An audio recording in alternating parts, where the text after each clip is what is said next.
মুহাম্মদুর রাসূলুল্লাহ সাল্লাল্লাহু আলাইহি ওয়াসাল্লাম একটা রাত্রে সামান্য কিছু অংশে 40 দিনের পথ মক্কা শরীফ থেকে ফিলিস্তিনের বাইতুল মুকাদ্দাস, আবার বাইতুল মুকাদ্দাস থেকে সপ্ত আসমান, এরপরে সিদরাতুল মুনতাহা, আল্লাহর জান্নাত জাহান্নাম, এরপরে আরশ, কুরসি, লৌহ কলম সবকিছু পরিদর্শন করে রাত্রের সামান্য কিছু অংশে আবার তিনি ফিরে এসেছেন। সুবহানাল্লাহ।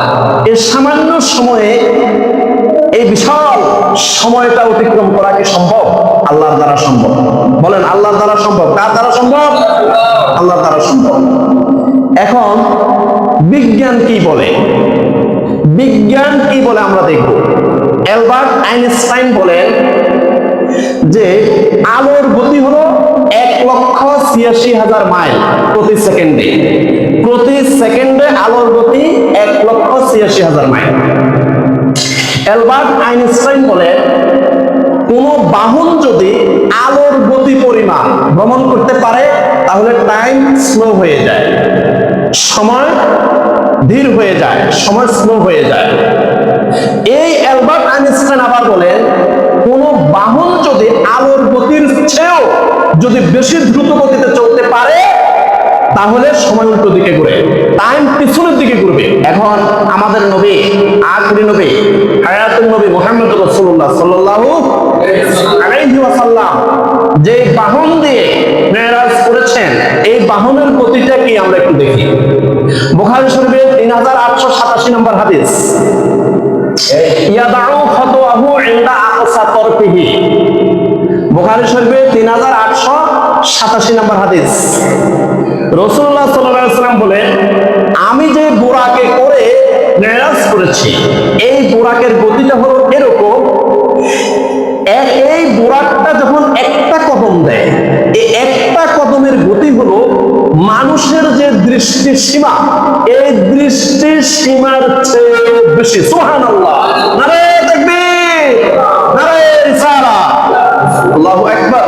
প্রিয় হাজরিন, এখন আমরা আকাশের দিকে যখন তাকাই আমরা যতটুকু পর্যন্ত দেখি এটা হলো আমাদের দৃষ্টি সীমা, আর বুরাকের এক কদমের গতি হলো মানুষের দৃষ্টির সীমার চেয়েও বেশি।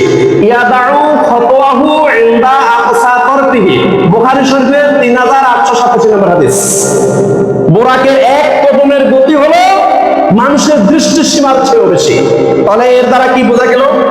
অ্যালবার্ট আইনস্টাইন বলেছেন আলোর গতি পরিমাণ ও বাহন চললে সময় স্লো হয়ে যায়, আর আলোর গতির চেয়েও যদি কোনো বাহন দ্রুত গতিতে চলে তাহলে সময় উল্টা দিকে ঘুরে। এখন আমরা বুখারী শরীফের হাদিস থেকে আমরা পাইলাম যে বুরাকের এক এক কদমের গতি হলো মানুষের দৃষ্টির সীমার চেয়েও বেশি, এর অর্থ হলো আলোর গতির চেয়েও বেশি। সুবহানাল্লাহ। এই কারণে রাতের সামান্য কিছু অংশে এই বিশাল পথ পাড়ি দিয়ে মেরাজ করা সম্ভব হয়েছে। আল্লাহু আকবার, আল্লাহু আকবার। এখন এই ধরনের কোন প্রমাণ এই পৃথিবীতে আছে কিনা আমরা দেখব। 1954 সালের 4 অক্টোবর স্যান্ডিয়াগোর একটি বিমান ব্রাজিলের উদ্দেশ্যে রওনা দিয়েছে। যখন আটলান্টিক মহাসাগরের উপরে এসেছে তখন রাডার কানেকশন বিচ্ছিন্ন হয়ে গেল, রাডার আর ওই বিমানটাকে খুঁজে পাচ্ছে না। এরপরে আর নাই নাই নাই নাই নাই, বিমানটাকে আর খুঁজে পাওয়া গেল না। সমুদ্রে পাওয়া গেল না, অ্যামাজন জঙ্গলে পাওয়া গেল না, কোনো বনের মধ্যেও পাওয়া গেল না, কোনো নদীর মধ্যেও পাওয়া গেল না, বিমানটাকে আর খুঁজে পায় নাই।